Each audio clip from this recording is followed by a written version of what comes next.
ሰላም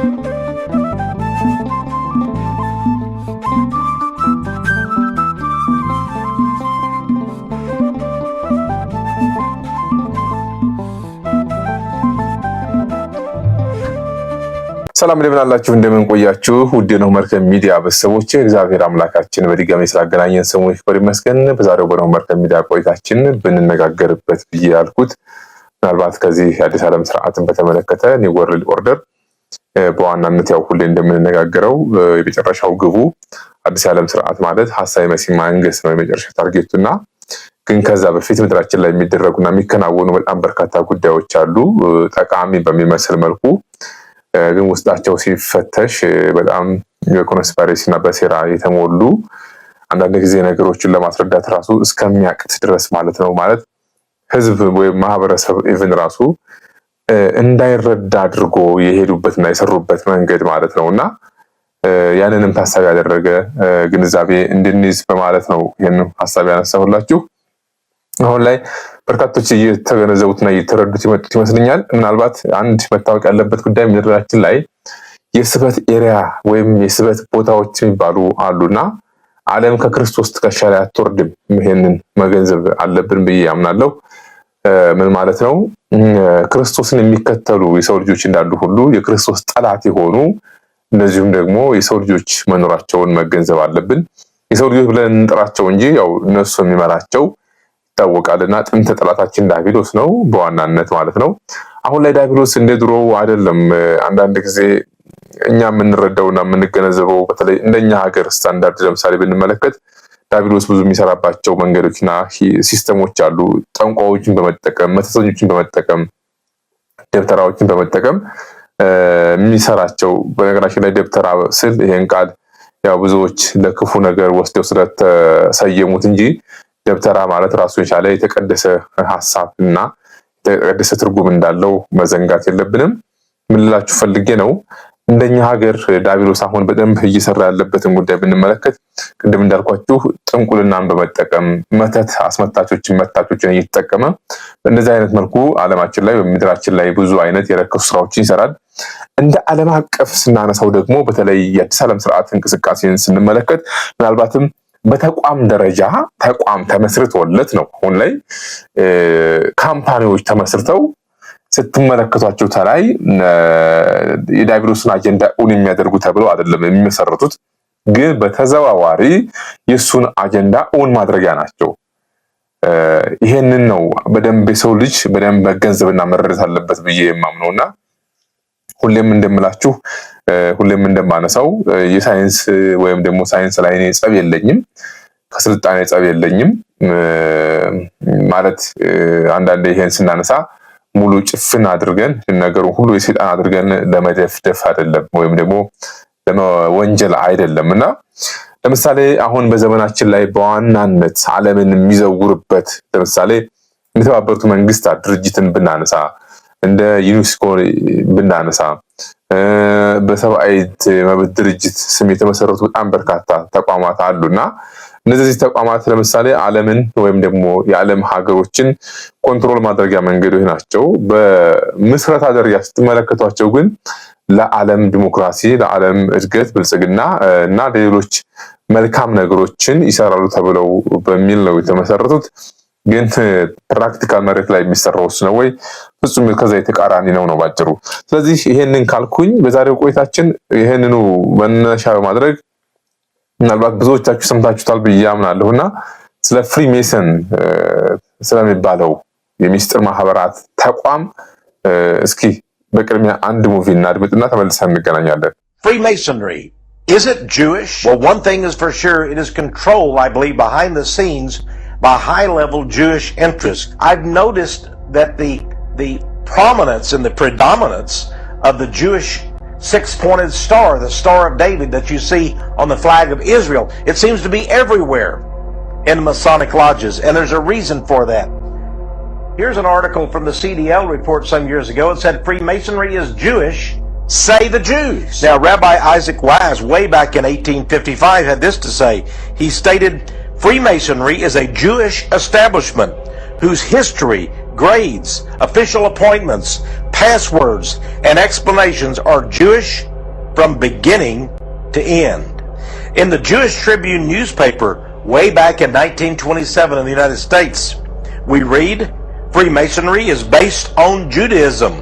Eliminate the teachings of Judaism from the Masonic ritual, and what is left? And it shows very clearly, for example, that most of the names have a Jewish influence. There is the Knight of the Brazen Serpent, the Prince of the Tabernacle, Chief of the Tabernacle.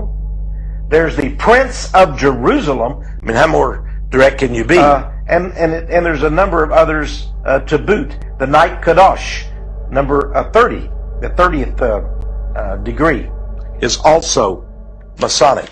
ግን ፍሪሜሰን የሚባለውን የከልት ወይም ደግሞ የሚስጥር ማህበር በዋናነት የመሰረቱት ጁሾች ናቸው። ኖት ኦንሊ ፍሪሜሰን፣ በነገራችን ላይ ፍሪሜሰን ብቻ አይደለም። ናይት ቴምፕላር የሚባል አለ፣ ስኩል ኤንድ ቦንስ የሚባል አለ፣ ኢሉሚናቲ አዳሞ ሻፍት ኢሉሚናቲ አይሁድ ነው ታውቃላችሁ። ከአይሁዶች ጋር ለምንድን ነው በዚህ ደረጃ የአይሁድ ስም በዓለም ላይ የሚነሳው የሚለውን ጥያቄ ብዙዎቻችሁ ልታነሱ ትችላላችሁ። እና ነገሩን ሃይማኖታዊ አድርጋችሁ መመልከት አለባችሁ። ለዛ ነው ቅድም ምናልባት መግቢያ ላይ ከሰማችሁኝ ክርስቶስ ዓለምን እንዴት አዳነ? ክርስቶስ ዓለምን ከማዳኑ በፊት ዓለም ከተፈጠረባት ሰዓት ጀምሮ እግዚአብሔር ከእስራኤል ጋር ያለው ግንኙነት ምን ይመስላል ነው። እሱ ላይ ነው መሰረታዊ ነገር መሆን ያለበት። የነ አብርሃም የነ ይስሐቅ የነ ያዕቆብ አምላክ እግዚአብሔር ከዛስ ዓለምን ካዳነ በኋላስ ክርስቶስ ይወለዳል የተባለው ከማን ነው? ከይሁዳ ነገድ ነው። የይሁዳ ነገድ የ12ቱ የያዕቆብ ልጆች ከሚባሉት መካከል አንዱ ይሁዳ ነው። ክርስቶስ የተወለደው ከሱ ነው። የድንግል ማርያም የዘር ሐረግ የክርስቶስ የዘር ሐረግ በስጋ ከዚህ ከአይሁድ እንደሆነ ሁላችሁም ታውቃላችሁ። የማቴዎስ ወንጌል ምዕራፍ 1 ስትመለከቱም በደንብ ታገኙታላችሁ። ጁሾች ማለት ነው። አሁን ትክክለኞቹ የይሁዳን ነገዶች እንዳሉ ሁሉ በዛው ልክ ሰይጣን ሃይጃክ ያደረጋቸው ወይም ሃክ ያደረጋቸው የይሁዳ ነገዶች አሉ። ትክክለኞቹ የይሁዳ ነገዶች የሚባሉት ክርስቶስን የተቀበሉት ናቸው።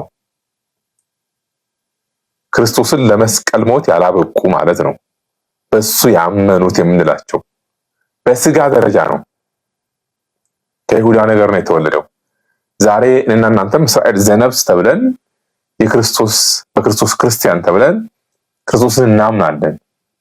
አሁን 5500 ክፍለ ዘመን በኋላ ዓለም ከዳነ በኋላ በክርስቶስ አዳኝነት ያላመኑ ያፈነገጡ የተባሉ ደሙ በእኛና በልጆቻችን ይሁንብን ብለው በጲላጦስ አደባባይ ያንን የክህደት ቃል የተናገሩ እነሱና የነሱ የልጅ ልጆች ናቸው። ዛሬ ላይ ፍሪሜሰን፣ ኢሉሚናቲ፣ ናይት ቴምፕላር፣ ስኩል ኤንድ ቦንስ የሚለውን የሚስጥር ማህበር መስርተው ዓለምን ረን እያደረጉ ያሉት። ይህ ብቻ አይደለም። የተባበሩት መንግስታት ድርጅት እንደነ ዩኔስኮ እና ዓለም ባንክ እና ኤምኤፍ የነሱ ናቸው።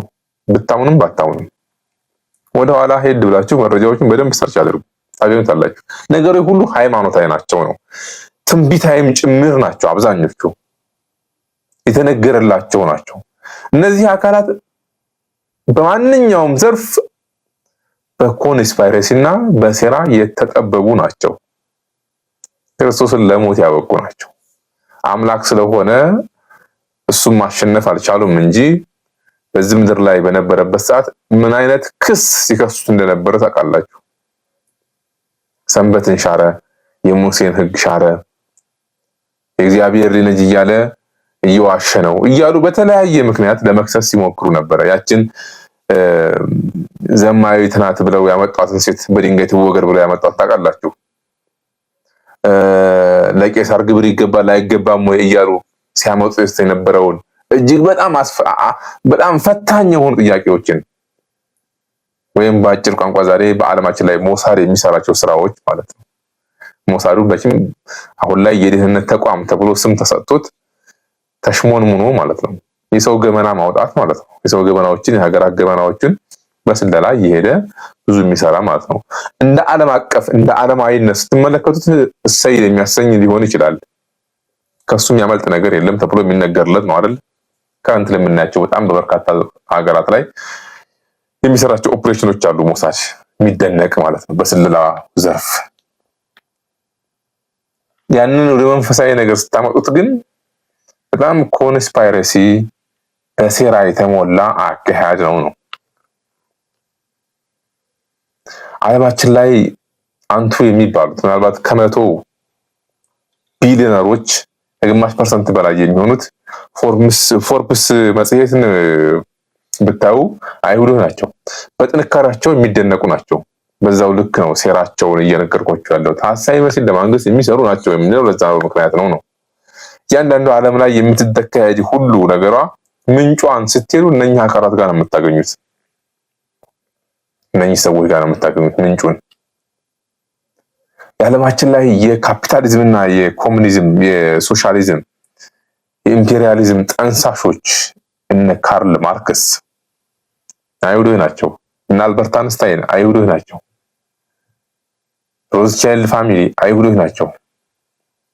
አንደኛ ዓለም ጦርነት ሁለተኛ ዓለም ጦርነት የጠነሰሱ ማለት ነው።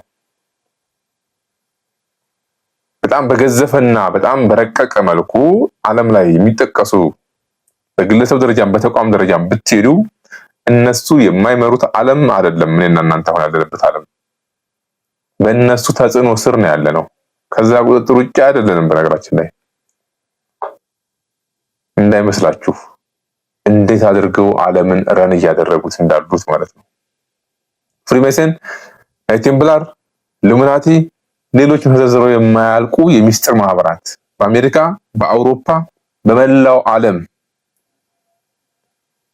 ተሰግስገው ያሉ ዓለምን የሚመሩ ናቸው። ፋይናንሻሊ፣ በፖለቲካው፣ በኢኮኖሚው ዛር ፓወርፉል ተቋሞቻቸው ዓለማችንን ረን ማድረግ የሚችሉበት ደረጃ ላይ ደርሰዋል ብቻ ሳይሆን አልፈው ሄደዋል። ዓለም አቀፍ ተቋማት ያለ እነሱ ናቸው። ይህንን አጋጣሚ እንዲፈጠርላቸው የሆነበት ምክንያት ምንድነው ካልን እንደምታውቁት ያው ክርስቶስን ለሞት አብቅተውት እንደነበረ እናውቃለን እና መጨረሻ ላይ ደሙ በእኛና በልጆቻችን ይሁንብን ካሉ በኋላ በ70 ዓመተ ምህረት የሮማው መንግስት ወይም ንጉስ ጥጦስ እስራኤልን እንደ ሀገር ካርታ ላይ ካጠፋት በኋላ በዓለም ተበተኑ። ከተበተኑ በኋላ እንግዲህ ለ2000 ዓመት ማለት እንችላለን።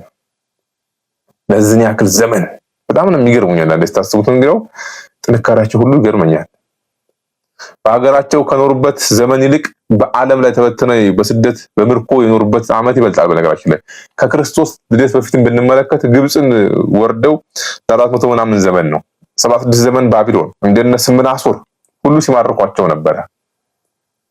ከክርስቶስ ልደት በኋላም የሮም ንጉስ በስንት ዘመን ባረድነት ይገዛቸው ነበር። አልፎ ተርፎ እስራኤልን እንደ ሀገር አጥፍቶ በዓለም ላይ በተናቸው። እቺ ሀገር እቺ ምድርና እዚች ምድር ላይ ያሉ ህዝቦች ማለት መጽሐፍ ቅዱሳዊና ዲያብሎሳዊ አሰራርና እግዚአብሔራዊ አሰራር የሚያጠነጥንባቸው ማዕከል ናቸው ነው። ዓለም ዛሬ የምንመለከተው በጣም ብዙ ነገሮችን ብዙ ህዝብ ብዙ ሀገራት መሪዎች ብዙ ነገሮች ልንመለከት እንችላለን። ኮሩ አስኳል ያለው ግን እዚህ እነኚህ አካላት ጋር ነው። መረሳት የሌለበት ነገር ጠንካራ ናቸው፣ ምንም ጥርጥር የለውም። ጥቂት ናቸው፣ ዓለምን ግን ይመራሉ። ያው በኳንቲቲ ያምኑን በኳሊቲ ነው የሚያምኑት። ተቋም መመስረት፣ ያን የመሰረቱን ነገር ደግሞ መምራት፣ ያን የመሰረቱን ተቋም ደግሞ ሲመሰርቱት ዝም ብሎ ገንዘብ ማግኛ ብቻ አይደለም፣ ህዝብንም ኮንትሮል ማድረጊያ ጭምር ነው። በተለይ አሁን ይሄ የሚስጥር ማህበራት ተብሎ የተባለ የሚነገርት አካል ታስታውሱ ከሆነ ጠቢቡ ሰለሞን በአንድ ወቅት እግዚአብሔርን ትቶ ወደ በዓል አምልኮ ሄዶ እንደነበረ እናስታውሳለን። የሰይጣኑ አምልኮ ማለት ነው። እግዚአብሔርም መንግስትን ለሁለት ከፍለዋለሁ ብሎ ተናግሮት እንደነበረ እናውቃለን። በዛ ምክንያት ያ የሰለሞን ጣዖት አምልኮ ሄዶበት የነበረው መንገድ ያ የጣዖት አምልኮ ስርዓት ነው አሁን ላይ ያለው። እውነተኛው ሳይሆን ያኛው የዲያብሎሳዊ መንገድ ተከትሎ የነበረው ሰለሞን ተቀላቅሎበት የነበረው አመለካከትና አሰራር ነው አሁን ምድራችን ላይ በደንብ ጎልቶ ዓለም እየመራ ያለው። እንደሰማችሁት የዳዊት ኮከብ እያለ እስራኤል ባንዲራ ላይ ያለውንም ምልክት እውነት ኮከብ እንደዛ ነው ወይ ምልክቱ? አይደለም። the six star ሲምቦል በብዙ ቦታው ላይ የምታዩት ማለት ነው። እስኪ ሌላ ሙቪ ልጨምርላችሁ። The original 72 emojis. They're not just little faces, not just cute little symbols we throw around in texts. No, they're demonic sigils, actual sigils, spells, hidden right in plain sight. You ever heard of the Lesser Key of Solomon, the ancient book? The book where King Solomon wrote down symbols to control and summon demons. You know how many there were? 72. 72! Same number as the first emojis ever created for Windows, Mac, iOS, everywhere. Coincidence? Nah. Look at this. See the laughing emoji? The one with the X's for eyes? That's a sigil. The tongue emoji? Exact match with a demonic seal. Look at this one. Come on.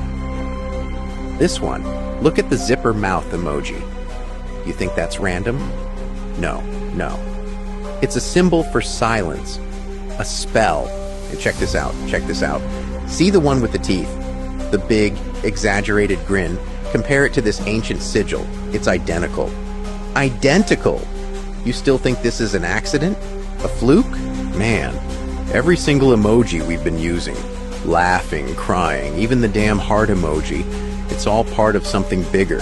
We've been using these symbols for years, not knowing what they really mean.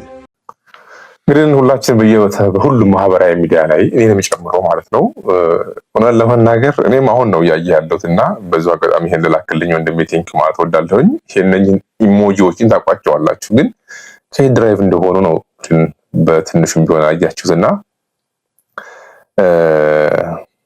ምን ማለት እንዳለብኝ ሁሉ ግራ እስከሚገባኝ ማለት ነውና ምንም ነገር ከነሱ ቁጥጥር ውጪ የለም ማለት ነው ባጭሩ።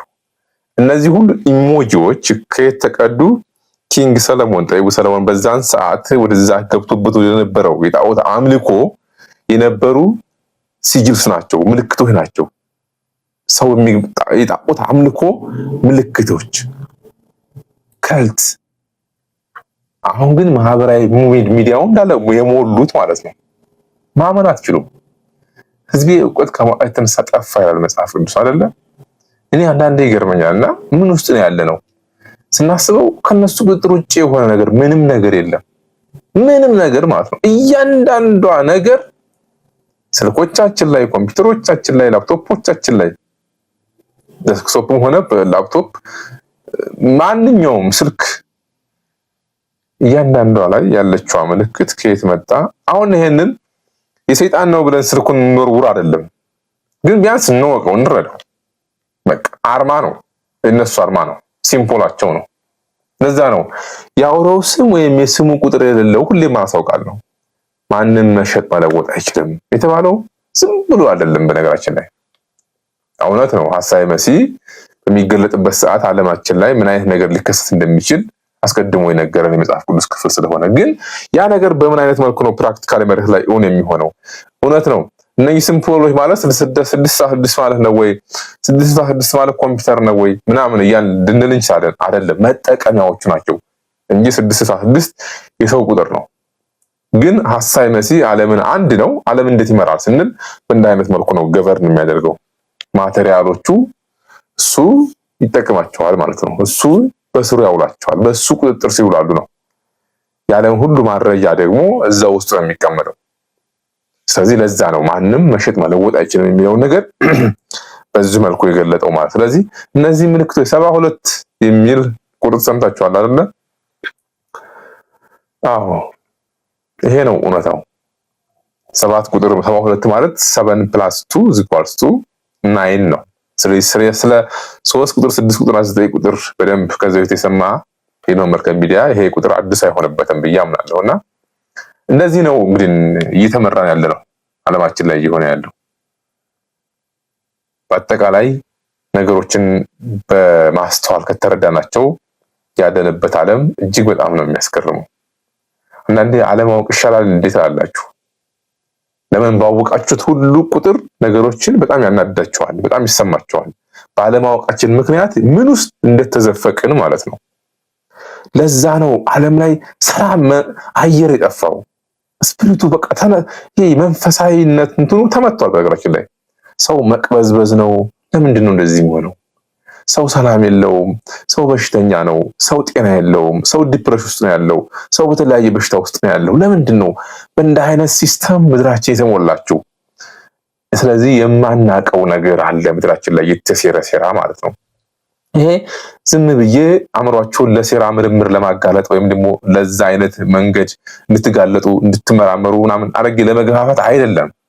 ዝም ብዬ ለመፈላሰፍም አይደለም። ዓለማችን በተለይ በዚህ በሳይንሳዊ መንገድ ላይ የተሰራችበት መሰረቷ በጣም የተሻፈነው ፍጹም ከተፈጥሮ የተለየ ስለሆነ ያንን ባላንሱን ስላልያዘ አሁን የምናያቸው ዓለም ላይ ቀውሶች ሁሉ የዛ ምንጭ ናቸው። መሰረቱ ከተበላሸ ስለ ቅርንጫፉ አታወራም፣ ስለ ጫፉ አታወራም።